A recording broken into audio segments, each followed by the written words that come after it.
This is Graceland Cemetery in the north side of Chicago, not too far from where I live. It's one of Chicago's three 19th century rural cemeteries, park-like places dotted with the imposing monuments of Chicago's Gilded Age elite. The finest of these memorials is here ahead of us, the Palmer Mausoleum, which is today's topic. Let's take a closer look. Potter and Bertha Palmer were Chicago royalty. Potter made his first fortune as a dry goods merchant, and a second as the owner of Chicago's finest hotel, the Palmer House.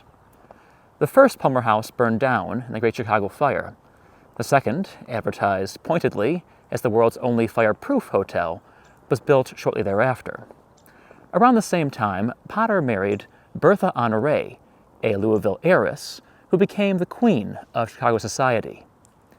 They were interred here after Potter's death in 1902 in this imposing Roman mausoleum.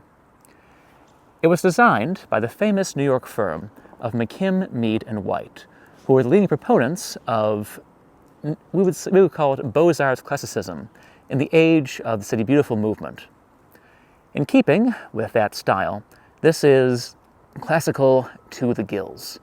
As you can see, it has these wonderful Ionic columns supporting a restrained but still very classical canopy with those stylized acanthus leaves up top. Within, we have the sarcophagi of the Palmers themselves. And let's go a bit closer.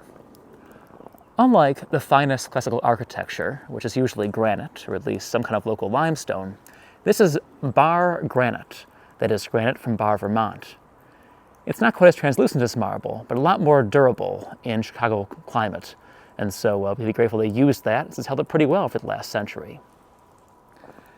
The sarcophagi of Potter and Bertha are also, as you'd expect, very classical, looking like stylized versions of the Roman sarcophagi of the 2nd and 3rd centuries. You can see here how there's the swags of garland and inverted torches, symbolizing a life snuffed out.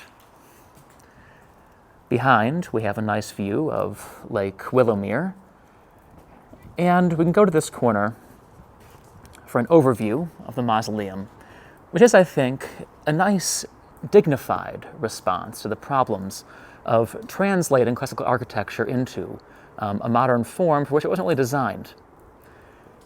And a nice evocation of the fact that, even here in the American Midwest, you find Roman architecture in surprising places.